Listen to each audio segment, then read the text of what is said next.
My name is Ethan, and my life used to be perfect. At least, that's what I told myself every day, as I looked at my wife Laura and thought, this is it. This is everything I ever wanted. From the outside, it probably seemed that way. Perfect. We had the house, the jobs, the vacations, the friends. We were the couple everyone envied. Whenever we walked into a room, people would smile at us, a silent acknowledgement of how we seemed to have it all. People often told us we were the perfect match. If only they knew. Laura had always been everything I ever dreamed of. Beautiful, intelligent, funny. When we met, I felt like the luckiest man alive. We quickly fell in love, and our relationship flowed effortlessly, like a river on a clear day. No obstacles, no worries. I could see us growing old together, holding hands while we watched the sunsets, talking about the future, building a family. She was my world. And our home, well, it was a reflection of all of that. Our future, our dream. A modern house in a quiet neighborhood, with white walls, sleek furniture, and windows that let in an overwhelming amount of natural light. We spent countless weekends shopping for decor, picking out things that felt like us. The place was a sanctuary, where I thought nothing could go wrong. But somewhere along the way, I started to feel it, the slight shift, the things that didn't add up. I didn't want to admit it, but deep inside, I began to notice Laura becoming different. She was slipping away from me, just a little bit at a time. And at first, I convinced myself it was nothing, just work stress, just a phase. But when you love someone, when you trust someone so completely, it's impossible not to feel the cracks starting to appear. And yet, I ignored it, because I didn't want to face the truth. But truth has a way of finding you, no matter how hard you try to run from it. And I was about to find mine in a way I could never have imagined. It all started innocently enough, like the slow drip of water eroding a mountain. Small things, little moments I didn't think much of at first, but when they began piling up, they started to feel significant. I remember one day she came home later than usual. She told me she'd had to stay late at work for a meeting, but when I asked her about it the next day, her story didn't quite add up. She had said she was working on something important with a client, but it was strange. She seemed a little too tired, a little too distant when she told me about it. I told myself I was being paranoid. After all, we both worked hard. Maybe it was just her way of decompressing.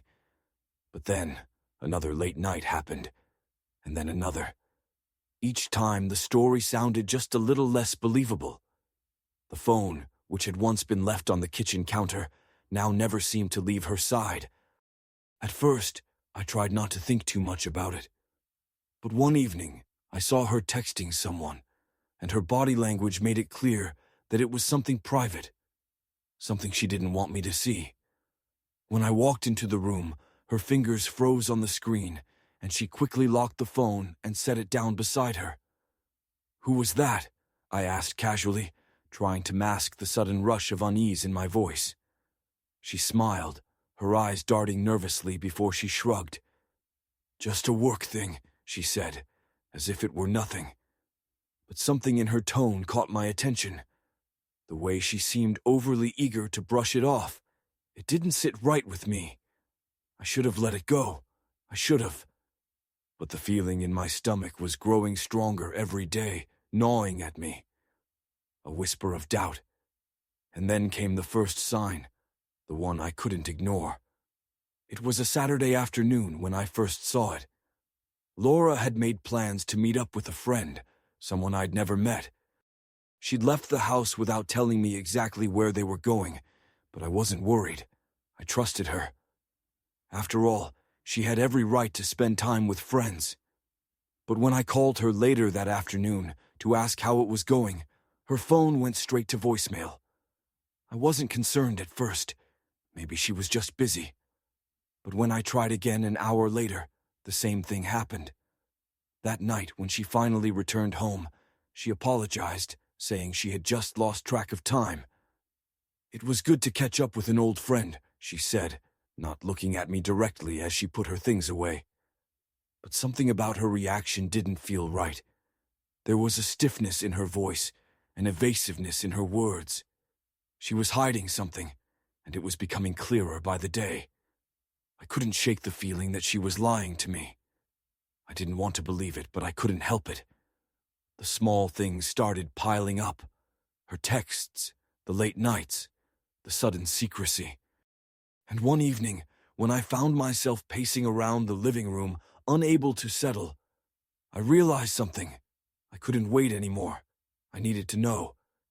So I started to pay attention more.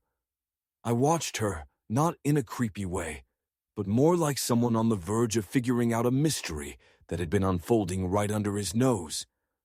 I became acutely aware of the way she acted when we were around each other, and the way she acted when I wasn't. I took note of the subtle changes, her distracted smile, the way she always seemed in a hurry to leave, the way she made sure her phone was always near her, even when she was in the kitchen or sitting on the couch. The more I watched her, the more I felt like I was watching someone who was slipping further and further away. It wasn't until I noticed the way she was acting around James, her colleague, that everything started to come into focus. I saw it one evening at a company event. The way their eyes lingered when they spoke, the private jokes, the almost electric tension between them. I told myself I was imagining things. After all, they worked together closely. But deep down, I knew what I was seeing, and it scared the hell out of me. The air in our house felt different after that Saturday. Laura was still the same, charming, kind, affectionate in her own way. But everything had shifted. I couldn't look at her the same way anymore. The doubts and suspicions were no longer whispers in the back of my mind. They were a constant pounding drumbeat, louder and louder every day. I told myself I needed proof, undeniable, irrefutable proof. Without it, I couldn't confront her. Without it, I'd just be the paranoid, insecure husband, the one who accused his perfect wife of cheating without reason. So, I did what I never thought I'd do. I began to follow her. I made excuses for it. I told myself it wasn't crazy, that I was just gathering facts. But in truth, I knew it wasn't just about facts anymore. It was about the overwhelming need to confirm my worst fears. It was one of those rare afternoons when she told me she was meeting a friend for a late lunch. Normally, I would have encouraged her to go, but today, something inside me snapped. I knew she wasn't just meeting a friend. I didn't know who she was meeting, but I felt it deep in my bones that it wasn't just a casual catch-up. I waited until she left the house, then slipped into my car and followed her at a distance. I told myself it was for my peace of mind, but in reality, I just wanted to see what was really going on when I wasn't around. I tracked her for almost an hour, through the city's winding streets, until she parked in front of a small, secluded coffee shop on the edge of town. I found a spot across the street, my pulse racing in my throat as I watched her through the window. Then, James walked in. I recognized him immediately. Tall, broad-shouldered, with a smile that was too wide, the kind of smile that felt like it was trying too hard. The smile I knew from the work events, from the office lunches. I'd always dismissed it as nothing, but seeing him now, standing beside Laura, my stomach turned. They greeted each other like old friends. No, not just old friends. There was something in their touch, something in the way their eyes lingered on each other, like there was a shared secret that only they understood. It was a look I had never seen between us. The casual intimacy, the unspoken understanding, it made my chest tighten with a mixture of fear and anger. I watched as they sat down together. She leaned in close, her hand brushing against his. And for a moment, the world seemed to slow down. My thoughts, once clear and rational, turned into a storm of chaos. What was happening here? Why hadn't I noticed this before? As they talked, they laughed, and not the kind of polite laugh you share with a coworker or a friend. No, this was something different. It was the kind of laugh you only share with someone you've built something intimate with. Something more than just friendship. I wanted to get out of the car. I wanted to walk over and confront them, tear through this illusion that had been built around me. But I couldn't move. I was paralyzed by the truth that was right in front of me. I felt my hands shaking as I gripped the steering wheel, my breathing shallow and uneven. I wanted to scream, to throw something, to make this reality stop, but it kept playing out in front of me, like an awful movie I couldn't turn off. They stayed for what felt like hours, talking, drinking coffee, laughing, sharing looks. By the time they finally got up to leave, it was almost dark. I couldn't move. I stayed there, in the car, staring at the empty coffee shop long after they had driven off. That night, I came home to an empty house. Laura wasn't there yet. I should have confronted her, demanded answers, but I didn't. I couldn't. I was too shaken, too disgusted by what I'd seen. So I did what I always did when I didn't know how to face something. I buried it. I told myself it didn't mean anything. I told myself that I was just overreacting, that I was imagining things. But deep down, I knew I was lying to myself. The following days were a blur. Laura came home late, as usual, but now I couldn't pretend I didn't know what was happening. I watched her with a growing sense of dread. Every word, every glance, felt like a hidden message that I wasn't supposed to understand. The lies were everywhere. Finally, I reached my breaking point. One evening, I asked her flatly, "Where were you today, Laura?" She froze, her eyes flickering with something I couldn't name. Guilt. Fear. I couldn't tell. "I was with James, remember?" she said, the words coming too quickly, as though they were rehearsed. Her voice was casual, but there was something off about it. She was trying too hard to appear nonchalant. I swallowed hard. "I saw you." She blinked, taken aback. "What are you talking about?" "You and him. At the coffee shop. I followed you." The words hung between us, heavy and thick with accusation. Her face paled as realization hit her. Her lips parted, but no words came out at first. I could see her trying to piece together a response, trying to maintain control of the situation, but it was too late. "You've been seeing him behind my back, haven't you?" My voice cracked, the anger and pain finally spilling over. I hadn't realized how much I was hurting until that moment. The floodgates opened, and everything I'd kept inside came rushing out. Her eyes darted to the side, and for a moment I saw the truth in them. She didn't speak right away, but the silence was deafening. Finally, she whispered, "Ethan, it's not what you think." But I couldn't hear it. I didn't want to hear her excuses, her justifications. All I could feel was the searing pain of betrayal. The knot in my stomach twisted tighter, and my chest ached. The woman I had trusted, the woman I had given my heart to, was standing there, and all I could see was her deception. I turned away, shaking my head. "I can't do this anymore, Laura. I can't." After that night, everything changed. She left the house the next morning, her face clouded with shame, but still trying to hold on to the fragments of her pride. And me? I was left in the wreckage of my own shattered heart. The silence that followed was suffocating, louder than any argument we could have had. I spent the following days in a haze of anger, disbelief, and deep, overwhelming sadness. My mind kept racing, replaying every moment, every small detail that should have tipped me off sooner. The texts, the phone calls, the lies. The way she'd grown more distant, the way she looked at him. I couldn't stop asking myself why I didn't see it before. The house that once felt like a sanctuary now felt like a tomb. Every corner, every room, every object reminded me of the life we'd built together. But that life was a lie. It had all been a lie. And so I was left with nothing but questions. How could she betray me like this? How could I have been so blind? And most painfully of all, how could I move on from the woman I had once trusted with everything? The aftermath of betrayal is a strange thing. It doesn't hit you all at once. It's like slowly sinking into cold water, inch by inch, until you're drowning without even realizing it. The world moves on around you, but you feel suspended in time, unable to move. The days that followed Laura's departure were a blur of numbness.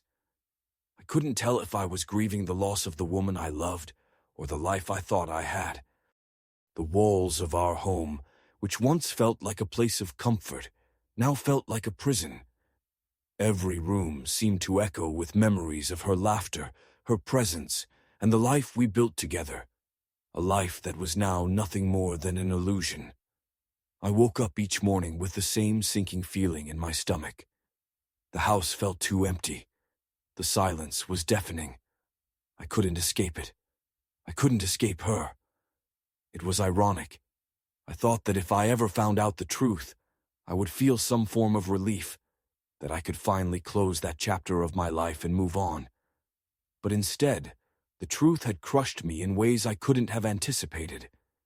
It had hollowed me out, left me wondering who I really was without Laura. How could someone who had been my world for so long betray me so easily? The answer was still unclear. The days turned into weeks. I stopped going to work. I barely left the house. I lost all interest in the things I used to love. There were nights I spent staring at the ceiling, trying to find some kind of meaning. But all I could think about was the hole inside me, the ache in my chest. I tried to distract myself with alcohol, hoping it would numb the pain. But it only made things worse. It was like adding gasoline to a fire that already burned too brightly. I spent long hours scrolling through old pictures of Laura and me. I couldn't help myself.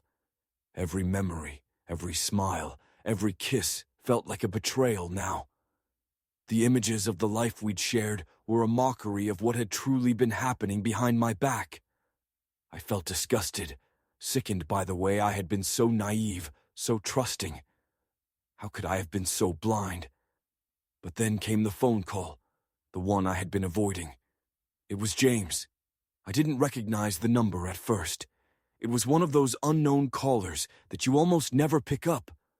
But for some reason I did. Maybe I was looking for answers, or maybe I just needed to hear something, anything, that could explain what had happened. Ethan? The voice on the other end was nervous, hesitant, almost apologetic. I immediately recognized it. James. My pulse quickened, and a wave of anger surged through me. I almost hung up, but something stopped me. What do you want? My voice came out hoarse, raw with emotion. I need to talk to you, he said quietly. I owe you an explanation. I felt a rush of nausea. An explanation? Did he really think that could fix everything? What explanation could possibly make this okay? But instead of hanging up, I listened. He told me everything. He was sincere, almost too sincere, like he was afraid I would tear him apart. And in a way, I wanted to. I wanted to scream at him, to make him feel the same pain I felt. But I didn't. I just listened. And the more he spoke, the more I realized how hollow everything had been. I never meant to hurt you, man, he said, his voice low. I never meant for it to go this far. Laura, she's the one who started it. She came to me. I never meant for it to turn into what it did. I almost laughed. Of course, he would blame her too. But as I listened, I realized that James wasn't the real problem here. It was Laura. She was the one who had chosen this path. She had decided that we weren't enough. She had turned her back on everything we'd built. The truth, no matter how painful, became clear. Laura wasn't the woman I thought she was. I hung up after a long pause, The conversation had left me feeling more hollow than before. But there was one thing I knew for sure now. I couldn't keep going down this path of endless suffering. It wasn't healthy. It wasn't living. The next few weeks were a turning point. Slowly, I started to pull myself together. It wasn't easy. It was painful. Some days, I felt like I was moving forward, while other days I felt like I was drowning in grief. But I made an effort. I began to get out of the house, to return to things I once loved, things that had nothing to do with Laura or James or any of the lies that had consumed my life. I went to the gym. I started running again, something I hadn't done in months. The physical exhaustion gave me a sense of relief, as though I was washing away all the toxins from my body. I took long walks in the park, forcing myself to be around people again, even though it made me feel like an outsider. Every day was a battle to reclaim myself from the abyss. I also started therapy. I wasn't sure what to expect from it, but I knew I needed help. Talking to a professional gave me an outlet for all the anger, confusion, and pain that I had been bottling up inside. It didn't erase the hurt, but it gave me a way to process it. The most important thing I realized during those sessions was that I had to let go. Holding on to the pain, to the memories of Laura and the life we had, wasn't doing me any good. It was only holding me back, keeping me trapped in the past. It wasn't easy, but I began to accept what had happened. I stopped blaming myself. I stopped wondering if I had missed signs or if I could have done something differently. I was no longer the victim of someone else's mistakes. I had a choice now, a choice to heal. Time moved on, as it always does. Slowly, things began to fall into place. I began to enjoy my life again, one piece at a time. I reconnected with old friends. I started going out more. I focused on my career and began putting in the work to take my life in a new direction. I knew that I couldn't go back to who I was before all of this happened. That person was gone. But the new version of myself wasn't something to fear. It was something to embrace. One day, while I was out with a friend at a bar, someone caught my eye across the room. It was a woman, standing by the window, laughing with her friends. She had an easy, natural smile that drew me in. For the first time in a long time, I didn't feel the weight of Laura's betrayal on my shoulders. I felt free. I didn't approach her right away, but I realized that I could. I could approach her. The thought didn't scare me anymore. I wasn't afraid of being hurt again. I had learned that no one else could define my happiness. That was mine, and mine alone to rebuild. I don't think I'll ever fully forget what happened. It will always be a part of me, a scar that will never completely fade. But the difference is, I no longer let it control me. I no longer let the pain define who I am. Laura's departure was the catalyst for a transformation. It broke me, but in the end, it was the key to finding myself again, stronger, wiser, and more aware of the things I wanted from life. And while I will never condone what she did, I will not let her betrayal have the power to destroy me any longer. In the end, I realized that the worst thing wasn't losing Laura. The worst thing was losing myself in the process.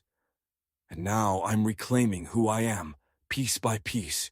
It's not easy, but it's worth it. It's strange how time passes, how we heal, how we learn to move on. For months I felt like I was stuck in an endless cycle of pain and numbness. But somewhere along the way, something shifted. I'm not sure when it happened. It was gradual, almost imperceptible. But one day I woke up and realized that I no longer felt like I was drowning in grief. It was as though I had surfaced from deep waters, my lungs filled with air for the first time in what felt like forever. The pain was still there. I didn't expect it to disappear overnight, and I didn't want it to.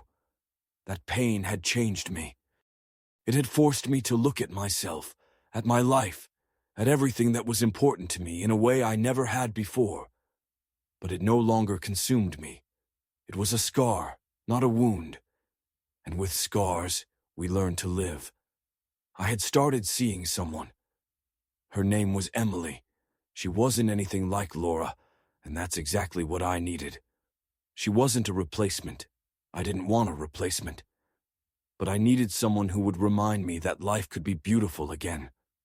Someone who would help me rediscover that spark I had once had, the one that made me believe in love, in connection, in possibility. Emily was kind, understanding, and patient. She didn't rush me. She never pressured me to open up too fast, but she was there when I needed her. I didn't think I was ready for anything serious, but Emily had a way of bringing out the best in me, of making me feel like I could be vulnerable without fear of judgment. She reminded me of the person I once was, the person I had almost forgotten in the chaos of betrayal. We spent quiet weekends together, taking walks in the park, going to coffee shops, or just sitting in silence, sharing the same space. It wasn't a whirlwind romance. It wasn't about intensity or passion, at least not at first. It was about healing, about slowly, patiently, allowing myself to trust again. But no matter how much I enjoyed her company, no matter how much she made me laugh or smile, there was still a part of me that felt distant. A part of me that couldn't fully let go of the past. I didn't know how to explain it to her. How could I tell her that, even though I wanted to move on, part of me was still haunted by Laura's betrayal? How could I explain that I wasn't sure if I could ever really love again, not the way I had loved before? But Emily didn't push. She let me be who I was, without expectation. And that gave me the space I needed to start facing the truth I had been avoiding for so long. It was an ordinary day when Laura reached out to me again. I hadn't heard from her in months.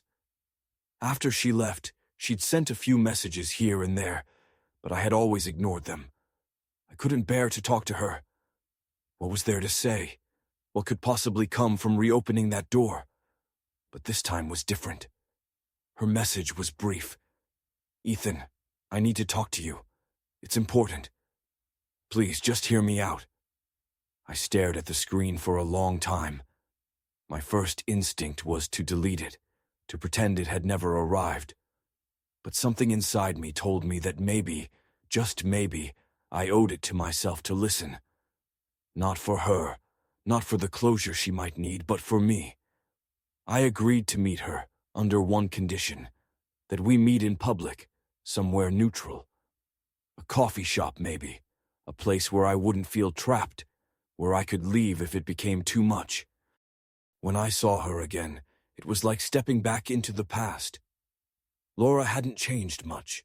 She still had that look in her eyes, the one I had once loved, the one that could make me feel like the most important person in the world. But now, it felt hollow. It felt like a mask, a facade, like she was trying to convince me that things could go back to the way they were. We sat down, and for a few minutes, neither of us spoke. The silence was uncomfortable, thick with unspoken words and emotions neither of us wanted to confront. Then she spoke. "I'm sorry, Ethan," she said, her voice breaking. "I've been thinking about this for so long, and I need you to know how truly sorry I am. I never wanted to hurt you. I never wanted to destroy what we had." I looked at her, and for the first time, I realized that I didn't feel angry anymore.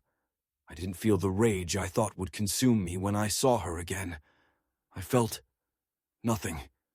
It wasn't indifference. It wasn't forgiveness either. It was just a sense of finality, a realization that everything that had happened was in the past, and there was no going back. "You hurt me, Laura," I said quietly. "You shattered everything. But that was your choice, not mine. I can't change that, and I can't change what happened." She nodded, tears welling up in her eyes. "I understand. I didn't want you to think that I didn't care. I still care. I always have." I took a deep breath. It's too late for that. I cared too, but I'm not that person anymore. I'm not the person who would let you do that to me again." There was a long pause. The weight of the years between us seemed to fill the room, thickening the air. I didn't need closure. I didn't need her apology. What I needed was to move on. "I think we should both move on, Laura," I said, standing up. "For good." And with that, I walked away. In the weeks that followed, something inside me clicked. It was as if meeting Laura again, facing the person who had broken me, allowed me to close that chapter of my life for good. I no longer felt the need to analyze everything, to dwell on the past. I had faced it head on, and now I was ready to leave it behind. I was still with Emily, and I was beginning to realize that maybe, just maybe, there was something real there. I wasn't sure if it was love yet, but it was something more than I had allowed myself to feel in a long time. It was vulnerability, trust, and respect. Things I had almost forgotten existed after the betrayal I had gone through. But more than that, it was freedom. The freedom to be myself again, to let go of the past and embrace the future. I had spent so long in the darkness, consumed by pain and regret, that I had forgotten what it felt like to live, to smile, to laugh, to love. But now, I was starting to feel that again. Life wasn't perfect, I knew that. There would always be scars, always be reminders of what had happened. But I had learned to live with them, to accept them as part of my story, not my identity. I wasn't the same person I had been before all of this. I was stronger, more aware of my worth, more willing to fight for the life I wanted. I was no longer afraid of love, but I was no longer desperate for it either. I had learned that true love isn't about finding someone to complete you. It's about finding someone who helps you become the best version of yourself. And as I walked into the future, I knew that whatever came next, I would be okay. I had survived the worst. I had rebuilt myself from the ground up. For the first time in a long time, I felt free. Free to love. Free to live. Free to be me.